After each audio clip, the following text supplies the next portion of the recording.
નમનથી અધિક બીજું શું કરવા સમર્થ છે? કઈ લઈને આવતો નથી, કઈ લઈ જવાની તાકાત એનામાં નથી. પ્રભુને શું આપી શકવાનું? આપણે એક ફૂલ પણ તોડીને આપીએ કે મારું ફૂલ આપ, અરે એ બીજ કોનું, એ સૂર્યપ્રકાશ કોનો, એ જમીન કોની, એ ઉગાડ્યું કોણે? ખાલી તોડ્યું ને આપણે કે મેં ફૂલ ધર્યું. અરે તું ફૂલ છુક, માને ફૂલ તારું છે, પ્રભુનું જ છે. નમનથી અધિક બીજું જીવ કાંઈ કરી શકતો નથી. ભક્તિનું સર્વપ્રથમ ફલ તમને એમ થાય કે ઠાકોરજી મારી સેવાથી પ્રસન્ન છે કે નહીં, રાજી થયા કે નહીં, મારી સેવા સ્વીકારી કે નહીં. આ પ્રશ્ન જો મનમાં થાય તો એનો જવાબ એ જ છે, સેવા કર્યા પછી જો દીનતા આવે તો માનજો કે ઠાકોરજી સેવા સ્વીકારી રહ્યા છે. દૈન્ય ભાવ જીવનમાં પ્રભુનો કેટલો ઉપકાર મારા પર છે, કેટલી કૃપા છે મારા પર કે મારી રંચક સેવા સ્વીકારે છે. બાકી આ જીવ તો પાપ, અપરાધ અને દોષ સિવાય કઈ વિચારતો જ નથી, સ્વાર્થ સિવાય અને બીજું કઈ આવડતું જ નથી. એવો જીવ પ્રભુના સુખનો વિચાર કરતો થઈ ગયો. વિચાર તો કરો, કેવી સમજણ મહાપ્રભુજી આપણને આપી છે. આખી દુનિયા સુખ લેવા પ્રભુ પાસે જાય, પણ પ્રભુને સુખ જોઈતું હોય તો વૈષ્ણવના ઘરે આવીને બિરાજી જાય. કારણ કે વૈષ્ણવ પ્રભુના સુખનો વિચાર કરે, અને એટલા માટે દીનતા બહુ જરૂરી છે. વાણીની, વિચારની, વ્યવહારની અનેક પ્રકારની દીનતાના ક્રમ છે. આપણે એ ઉત્તમ દીનતા તો વિરહથી જે પ્રગટ થાય છે. દીનતાના પાત્રમાં મન મણી મૂકી ભેટ ભગવંતજીને ધરજો. દયારામભાઈ પણ કહે પાત્ર દીનતાનું જોઈએ. નમામિ યમુના અહમ. કોને નમન કરું છું? નમન તો માણસ સ્વાર્થથી કરે, ભયથી કરે, લોભથી કરે, અનેક પ્રકાર નમનના છે. યમુનાજીને કરું છું. યમ ઉના, યમના નાના બેન, એટલે એમનું નામ છે યમુના. જાકો નામ યમના હૈ, વહાં યમ ના હૈ. ત્યાં યમને ના છે. એવા શ્રી યમુનાજી કેવા છે? સકલ સિદ્ધિ હેતુમ, સકલ સિદ્ધિના હેતુ રૂપ છે.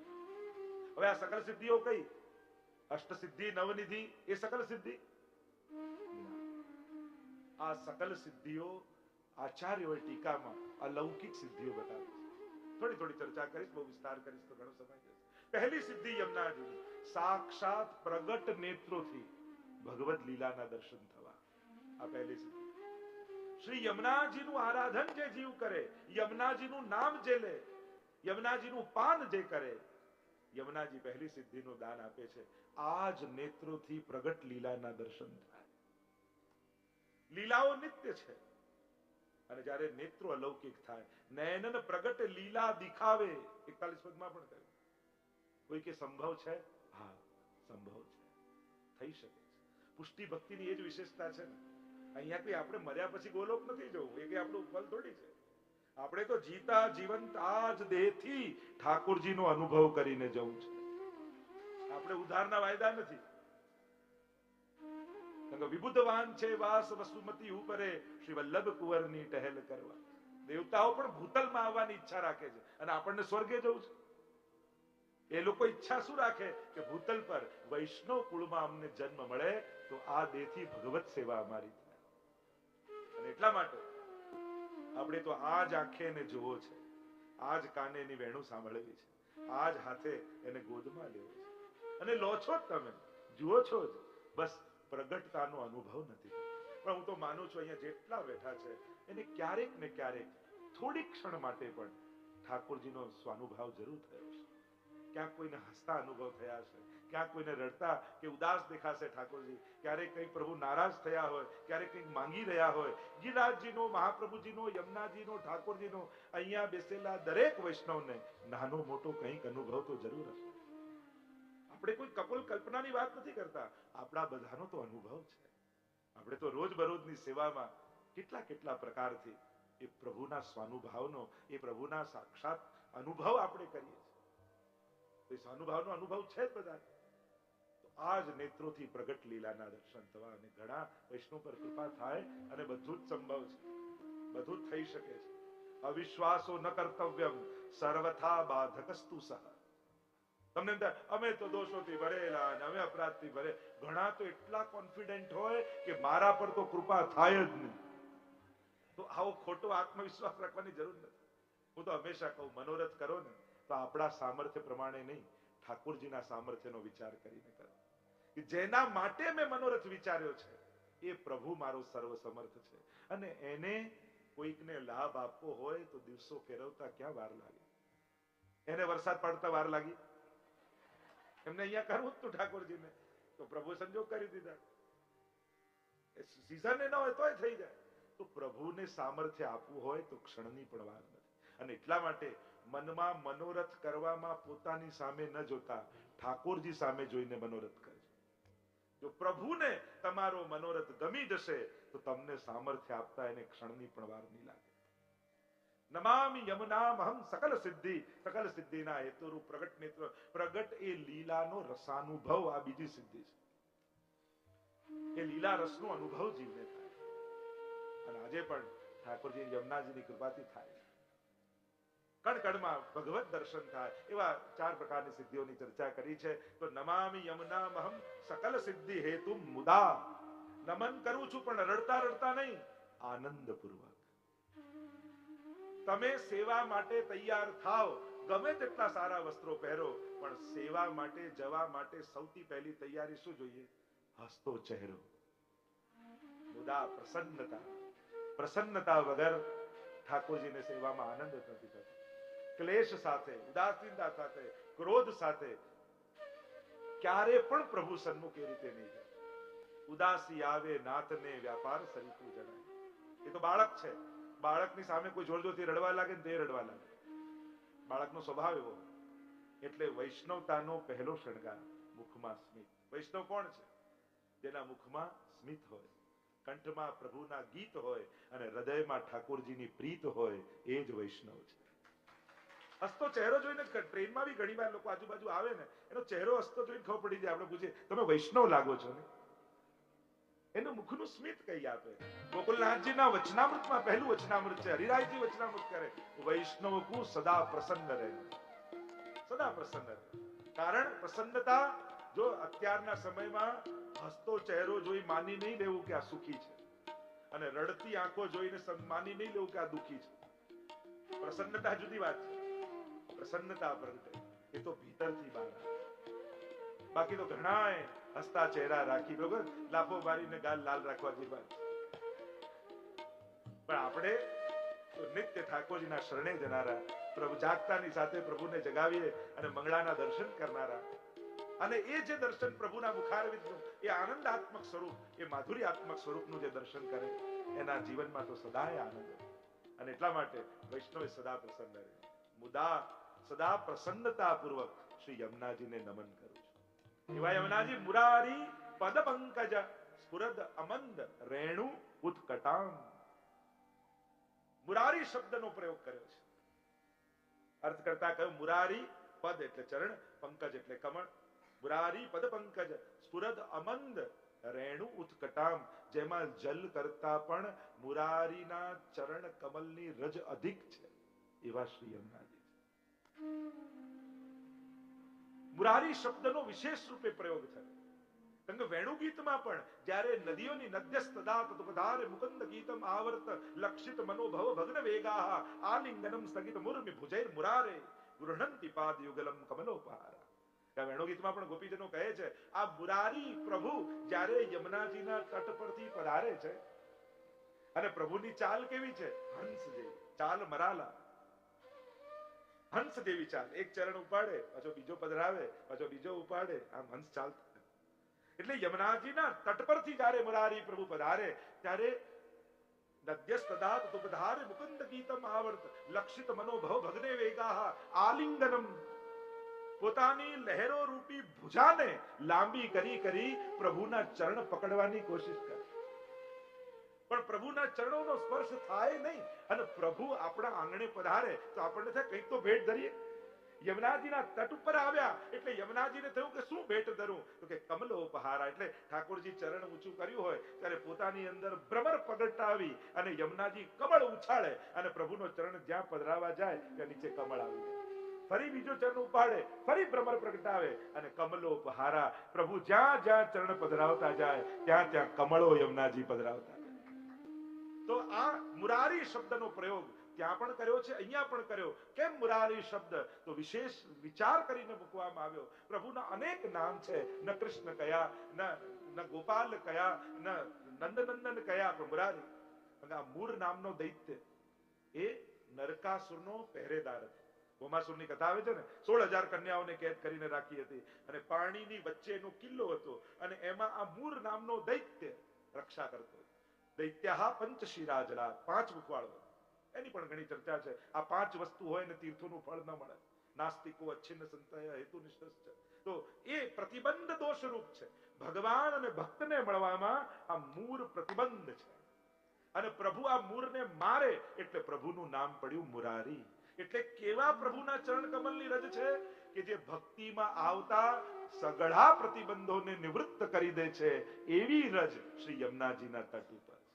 અને એટલે પ્રાચીન સમયમાં યમુનાજીના લોટીજીની સેવા કોઈને નથી પધરાવી. યમુનાજીના ચિત્રજીની સેવા પણ નથી પધરાવી. ગુસાઈજીએ જેને પણ સેવા પધરાવી બધાને યમુનાજીના રજની સેવા પધરાવી છે. આપણે ત્યાં રજની સેવાનો પ્રકાર છે અને એટલા માટેની વિશેષતા. પણ લોટીજીની કરીએ એટલે કઈ ખોટું એમ નથી કહેતો, પણ પ્રાચીન વાર્તા સાહિત્યમાં રજની વિશેષતા છે.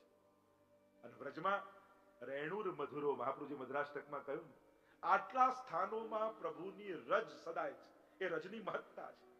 એક ગિરિરાજજીની તળેટીમાં અખંડ પ્રભુની ચરણ રજ. રોજ ઠાકોરજી પધારે, એમના ચરણોનો સ્પર્શ થાય એટલે તન પુલકિત વ્રજ રજમે લોટત ગોવિંદ કુંડ મે નહીં. રજની મહત્તા. ત્રીજી વૃંદાવનમાં જ્યાં ઠાકોરજી વેણુનાદ કરાતા, ગાયો ચરાવતા ચરાવતા પધારે. અને ત્રીજી રજ એ યમુનાજીના તટ પર શ્રી કૃષ્ણના ચરણાર વિંદની યા ચરણ પંકજ રેણુ શ્રી યમને જુદે. 41 પદ. મુરારી પદ પંકજ સ્ફુરદ અમંદ રેણુત્કટામ. જ્યાં જલ કરતા પણ રજ અધિક છે. અને એટલા માટે યમુનાજી કેવલ જલમાં જ નથી, એમના તટની રજમાં પણ છે. કાત્યાયની દેવીની વ્રતની કથા પણ આપ જાણો છો કે ગોપ માસમાં ગોપીજનોએ કાત્યાયની દેવી બનાવે. શેમાંથી બનાવે? યમુનાજીની રજમાંથી. એ પ્રકારે તો યમુનાજી જ છે અને યમુનાજીની કૃપાથી જ એમનો મનોરથ સિદ્ધ થયો છે. અને એટલા માટે જ્યારે પણ યમુનાજીનું આપણે આરાધન કરીએ છીએ, એમની રજનું આરાધન કરીએ છીએ, ત્યારે જેટલા પણ ભક્તિમાં પ્રતિબંધો આવે છે એ બધા નિવૃત્ત થઈ જાય છે. બ્રારી પદ પંકજ સ્ફુરદ અમંદ રેણુત્કટામ તટસ્થ નવકાનન પ્રકટ મોદ પુષ્પાંબના. તટસ્થ શ્રી યમુનાજીના તટ ઉપર નવકાનન, નવીન વનો વૃક્ષો ઉગેલા છે. તટસ્થ નવકાનન. અને ત્યાં જ્યારે પુષ્પો ખરે ત્યારે એમ લાગે જાણે યમુનાજીનું પૂજન કરી રહ્યા છે. સુરાસુર સુપૂજિત સ્મર પિતુશ્રીયમ બિભ્રતિ. સુર અને અસુર બંને દ્વારા પૂજિત યમુનાજી છે. ઠાકોરજીને સુર પૂજે, અસુરો ન પૂજે. પણ યમુનાજીનું તો મહાત્મ્ય એમનાથી અધિક છે. સુર અને અસુર બંને પૂજનાર. ટીકામાં આચાર્ય અર્થ કર્યો કે અહીંયા યમુનાજીમાં સુર અસુરને શું કરવું છે, એટલે ભાવ બતાવ્યો. સુર એટલે માન ભાવ વાળા ગોપીજનો, દૈન્ય ભાવ વાળા ગોપીજનો, અને અસુર એટલે માન ભાવ વાળા ગોપીજનો. બે પ્રકારના ગોપીજનો બ્રજમાં છે. એક દૈન્ય ભાવ વાળા સ્વકીયા ગોપીજનો અને બીજા માન ભાવ વાળા પરકીયા ગોપીજનો. સુબોધનીજીના શબ્દો કહું, અન્ય પૂર્વા, અનન્ય પૂર્વા, સ્વકીયા, પરકીયા. સ્વકીયા એટલે સીધી સાદી ભાષામાં સમજાવું, સ્વકીયા એટલે જે પ્રભુને જ સર્વસ્વ માનીને રહ્યા હતા, અને પરકીયા એટલે જેમના અન્ય વિવાહ થયા હતા પણ પ્રભુમાં ભાવ હતો. આ સાદા શબ્દો. એમ દૈન્ય ભાવ વાળા પણ છે અને માન ભાવ વાળા ગોપીજનોના પણ મનોરથો શ્રી યમુનાજી દ્વારા જ પૂર્ણ થાય છે. અને એટલા માટે જે વિશેષ લીલાઓ છે એ પ્રભુ માન ભાવ વાળા ગોપીજનો સાથે. જો દાન માંગવા માટે આ સ્વકીયા ગોપીજનો પાસે જાય તો ગોપીજનો કે પ્રભુ બધું આપનું જ છે ને લઈ જાઓ, તો પ્રભુને આનંદ ના આવે. પરકીયા ગોપીજનોનો માર્ગ રોકે ને કે દાન આપ, તો કે હે કહું તેરે બાબા કી ચેરી, આ તારા કોઈ બાપના ચેલા છીએ, તને આપી દઈએ, જાજા નહીં મળે. અને પ્રભુ મટકી ઉઠાવીને ભાગે, મેરી ભરી મટકિયા લે. જ્યાં રસાકસી થાય ત્યાં રસ ઉત્પન્ન થાય. ખેલના માન, આ બધા વિભિન્ન પ્રકારની જે લીલાઓ છે એ માન ભાવ વાળા ગોપીજનો સાથે થાય. સુરાસુર સુપૂજિત. અને એટલા માટે જ્યારે જ્યારે પણ ઠાકોરજી માન ધારણ કરે અને ત્યારે શ્રી યમુનાજી સિદ્ધ કરી આપે. અને આપણે ત્યાં તો પ્રસંગ યમુનાજીના સ્વરૂપનો આવે છે કે યમુનાજી આ રીતે મુકુટ કાછનીના વસ્ત્ર ધારણ કરી ઊભા નથી, ચાલી રહ્યા છે. ચાલી રહ્યા છે, ચરણ એ રીતે ચાલ છે. આ ક્યાં જઈ રહ્યા છે? તો પ્રસંગમાં બધા કહેતા આપણે જાણીએ છીએ કે નિત્ય લીલામાં એકવાર ઠાકોરજી અને સ્વામીજીએ માન લીલા કરવાનું નક્કી કર્યું. કારણ કે રાસ થતા પહેલા મેં કીધું દાન, માન, ખેલ, રાસ આ બધા અંગો છે રાસના. રાસલીલાને અંતર્ગત આ બધી લીલાઓ છે. એટલે આપણે ત્યાં પઢાવતા પેલા માનના પદો ગવાય. માન થયા પછી રાસ દૂર થાય, પછી રાસ થાય. અને એટલા માટે માન ધરવાની લીલા કરી. પહેલા માન ધર્યું સ્વામીજી, અને ઠાકોરજી તો ચતુર શિરોમણી છે, એવા ખેલ કર્યા, એવી લીલા કરી, તુરંત હસી પડ્યા સ્વામી. અને હવે વારો આવ્યો ઠાકોરજી, અને પીઠ દઈને એવા બિરાજ્યા, એવું ગાઢ માન ધર્યું. સ્વામીજી તો કોશિશ કરીને થાક્યા, કેમે કરીને પ્રભુ રીઝતા જ નથી. અને પ્રભુ રીઝે નહીં, માન દૂર થાય નહીં, તો રાસ થાય કઈ રીતે? હવે તો પ્રભાત થવાનો સમય આવી જશે. જો પ્રભુનું માન દૂર નહીં થાય તો આજે મહારાસ નહીં થાય. લલિતાજીને બોલાવ્યા, વિશાખાજીને બોલાવ્યા, ચંદ્રાવલીજીને બોલાવ્યા, બધાએ પ્રયાસ કર્યા, પણ કોઈ નાથી પ્રભુનું માન દૂર થતું નથી. છેલ્લે બધાએ કહ્યું કે અરે રાધાજુ, આપ યમુનાજીને વિનંતી કરો. અને યમુનાજીને વિનંતી કરી. યમુનાજીએ યુક્તિ કરી. રાસના શણગાર જેવા પ્રભુએ ધર્યા હતા ને, જે મુકુટ કાશીનો યમુનાજીનો શણગાર છે ને, એ ઠાકોરજીનો રાસનો શણગાર છે. મસ્તક પર છે એને મુકુટ કહેવાય, અને શ્રીઅંગમાં પહેર્યું છે ને એને કાછની કહેવાય. રાસ સમય ઠાકોરજી આ વસ્ત્ર શૃંગાર ધરે, અને એવા ને એવા ઠાકોરજી જેવા જ વસ્ત્ર શૃંગાર ધરે. કારણ કે યમુનાજી એક તો છે ઠાકોરજી છે, કૃષ્ણામ કૃષ્ણ સમામ, કૃષ્ણ રૂપામ, કૃષ્ણ સાત્મિકામ, કૃષ્ણ સંબંધકારિણી. આપણા આચાર્યો કહે કૃષ્ણ શ્રી યમુનાજી કેવા છે? બિલકુલ કૃષ્ણ જેવા. અને જ્યાં વસ્ત્રોને શૃંગાર પણ એવા ધર્યા, ત્યારે આબેહૂબ કૃષ્ણ બની ગયા. અને હવે કમળની માળા લઈ ઠાકોરજી પાસે પધાર્યા. જ્યાં ઠાકોરજીએ નેત્ર ઊંચા કર્યા, ચોંકી ગયા, આ નિત્ય લીલામાં બીજા કૃષ્ણ ક્યાંથી આવી ગયા? અને જ્યાં માળા કંઠમાં ધરાવી, અને ત્યાં સમજી ગયા કે આ તો યમુનાજી છે. અને પ્રભુ હસી પડ્યા, અને પ્રભુનું માન દૂર થયું. અને પ્રભુએ આજ્ઞા કરી, સ્વામીજી આજ્ઞા કરી, હવે અમારી કુંજમાં પધારો. ત્યારે આ જ વસ્ત્ર શૃંગાર ધરીને પધારો. અને એટલા માટે યમુનાજીના બે પ્રકારના વસ્ત્ર શૃંગાર છે. એક જ્યારે યમુનાજી પોતાની કુંજમાં હોય ત્યારે ચુંદડીના ચણિયા ચોળી ધારણ કરે, સોળે શણગાર સજામાં આભરણમાં ઓપો છો. ઘણી વાર લોકો કથામાં આ બધું તૈયાર શું થવું ને આમ કેમ શણગાર શું કરે? અરે ના, પુષ્ટિ માર્ગમાં તો તૈયાર થવું, શણગાર સજવા. પુષ્ટિ માર્ગ તો ઉત્સવનો માર્ગ છે. અહીંયા તો વ્રજભક્ત બનીને જવું. આત્માનમ ભૂષ્યા ચક્રુ નંદ મહોત્સવ થયો ત્યારે પણ વ્રજભક્તોએ શણગાર કર્યા. પ્રભુ પાસે જાઓ છો. અહીંયા વૈરાગ્ય નથી, અહીંયા તો ઉત્સવ છે. અહીંયા ઉદાસીનતા નથી. એટલે તમે જો ઘણી વાર લોકો પ્રશ્ન કરે કે આ હિન્દુ ધર્મના મંદિરોમાં આટલા ધક્કા મુક્કી, આ બધું બીજા ધર્મોના મંદિરોમાં ક્યાંય ધક્કા મુક્કી નથી. બધા શાંતિથી ડિસિપ્લિનમાં આવે, જગ્યા અનુકૂળ ગોઠવાઈ જાય ને એકદમ શાંતિ હોય. અને આપણા જયારે જુઓ ત્યારે ધક્કા ને આમ ને ભીડભાડ ને આવું કેમ? એનું મૂળ કારણ એ છે, અન્ય ધર્મોમાં લોકો ધર્મ સ્થાને જાય છે તો ભગવાનની માફી માંગવા જાય છે, શોક વ્યક્ત કરવા જાય છે, કારણ કે એમણે સૂલીએ લટકાડ્યા, ક્ષમા માંગવા જાય છે. અને હિન્દુ ધર્મમાં લોકો મંદિરે જાય છે તો આભાર માનવા જાય છે, ઉત્સવ કરવા જાય છે. તમે ક્યારે કોઈની શ્રદ્ધાંજલિ સભામાં ધક્કા મુક્કી થતી જોઈ? શોક સભામાં બધું ના હોય, જન્મ દિવસમાં કે લગ્ન સમારોહમાં હોય. અને એટલા માટે બીજે બધે ઉદાસીનતા છે, આપણે ત્યાં ઉત્સવ છે. અને એટલા માટે આ થાય.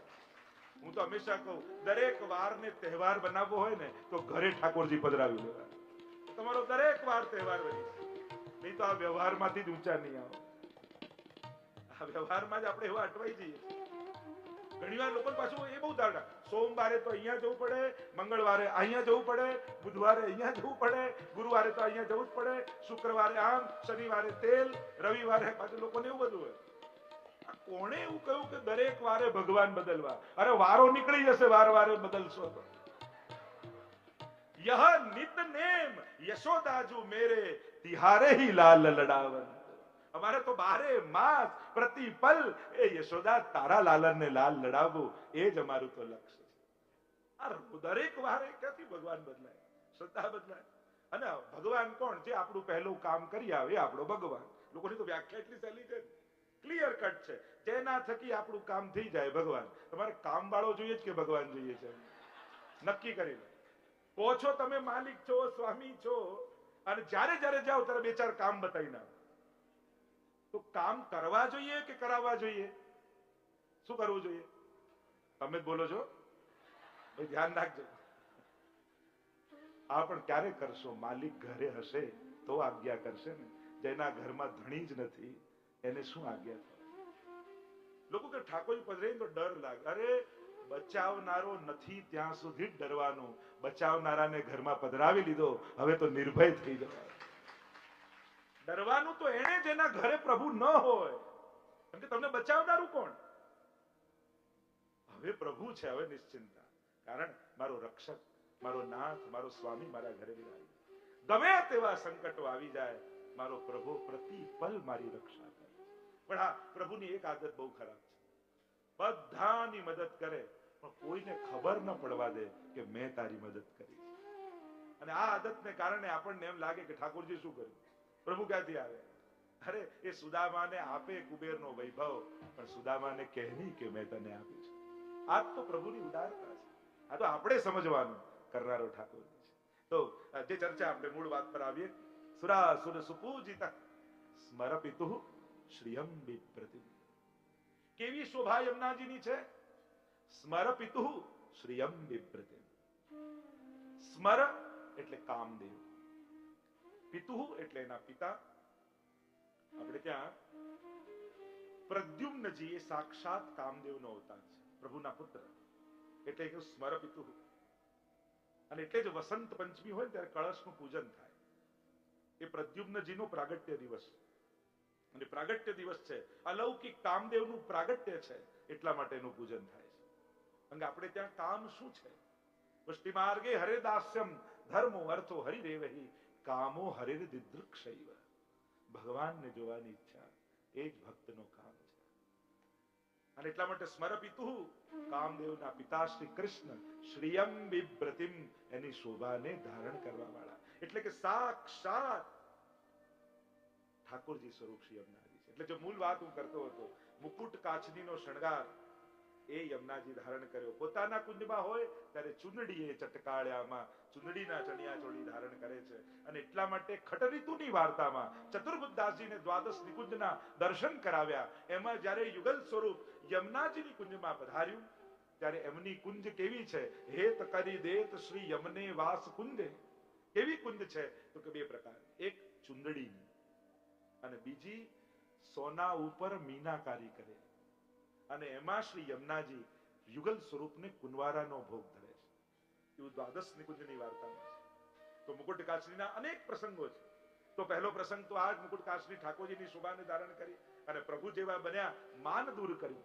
એક પ્રસંગ એવો આવે છે કે ઠાકોરજીએ વેણુનાદ કરીને સર્વ ગોપીજનોને રાસ માટે બોલાવ્યા. અને રાસ માટે અનંત ગોપીજનો આવ્યા. નેત્ર ખુલ્યા, જોયા તો ગોપીજનો ઠાડા છે. પ્રભુએ કહ્યું ચલો મહારાસ કરીએ. ત્યારે ગોપીજનો કહેવા લાગ્યા કે પ્રભુ, રાસ ત્યારે થાય જ્યારે આપના આ ઐશ્વર્ય રૂપ વસ્ત્રો શણગાર એ સાક્ષાત આપના ઐશ્વર્ય છે. અને જ્યાં ઐશ્વર્ય હોય ત્યાં માધુર્ય પ્રગટ ન થાય. તો પ્રભુ પહેલા એમ કરો કે આપના ઐશ્વર્યને દૂર કરો તો માધુર્ય પ્રગટ થાય. પણ પ્રભુ કહે જો આ વસ્ત્ર શણગાર હું ભૂતલ પર મૂકીશ તો ભૂતલના કણે કણમાં મારું ઐશ્વર્ય વ્યાપી જશે. આ સંભવ નથી. રસ્તો એ છે કે તમારામાંથી કોઈ એક મારા વસ્ત્ર શણગારને ધારણ કરી રાખે. પણ એને રાસ કરવા નહીં મળે, પણ એ જો ધારણ કરે તો પછી રાસ સંભવ છે. કોઈ ગોપીજન તૈયાર ન થયા કે અરે પ્રભુ રાસ ખેલવા આવ્યા અને એનો જ લાભ ન મળે તો શું કામ? અને એટલામાં બધા જ મંડળના પરિકરમાંથી શ્રી યમુનાજી બહાર આવ્યા અને કહ્યું, લાવ પ્રભુ, આપના આ ઐશ્વર્યને હું ધારણ કરી રાખું. મને ભલે લાભ ન મળે પણ એને કારણે વ્રજભક્તોને લાભ મળતો હોય તો હું એ ધારણ કરવા તૈયાર છું. જો આ યમુનાજીની વૃત્તિ છે અને આ જ વૈષ્ણવી વૃત્તિ છે. આપણને મળે કે ન મળે પણ આપણા થકી બીજાને લાભ મળે. આપણા માટે પ્રસાદ રહે ન રહે, પણ ચતુરાઈ શું છે? જ્યારે એમ લાગે કે ખૂટે એવું છે ત્યારે ખાલી થાળી લઈને નીકળી જાઓ અને બીજાને લાભ આપો તો સાચા અર્થમાં પ્રસાદ લીધો કહેવાય. દર્શનનો હોલ ભરેલો હોય, આપણને લાગે કે હું જઈશ તો ભરાઈ જશે, ધીમે રહીને પાછળ સરકી કોઈ વડીલ માજીને આગળ કરી દો તો એ દિવસે એ માજીની આંખમાં ઠાકોરજી તમને જોશે. સાચા અર્થમાં એ દર્શન છે. લાભ આપવામાં વૈષ્ણવતા છે, લેવામાં નહીં. વૈષ્ણવતાના ગણિત સમજમાં આવી જશે ને એ દિવસે સાચા અર્થમાં વૈષ્ણવતાને પામી જશે. કરી લઉં, ધરી લઉં, ભરી લઉં, આ વૈષ્ણવતા નથી. એમ લાગે કે મહાપ્રભુજીને શ્રમ પડે એમ છે. છેલ્લે ઉભા રહીને હાથ લગાવીએ ને તોય આપણી જારીજી મહાપ્રભુજી અંગીકાર કરે. પણ 5 ને ધક્કા મારીને આગળ જઈને જલ ભરવામાં ક્યાં મહાપ્રભુજીને આનંદ થવાનો? વિચાર તો કરો. જ્યાં તત્સુખનો ભાવ નથી ત્યાં સેવા છે જ ક્યાં? અને એટલા માટે આ મર્યાદા માર્ગ નથી કે હું કર્યું ને હું ધરી લઉં, હું ભરી લઉં. અરે ના ના, આપણા થકી કોઈ યાત્રા કરી આવે ને તો યાત્રાનું ફળ આપણને મળી જાય. આ તો વૈષ્ણવતા છે. વૈષ્ણવતાના ગણિતો જ જુદા છે. અને એટલા માટે અહીંયા યમુનાજી એ વસ્ત્ર શૃંગાર ધારણ કર્યા મુકુટ કાચનીના, અને ઠાકોરજીને મહારાસ ખેલવાનો અવસર આવ્યો.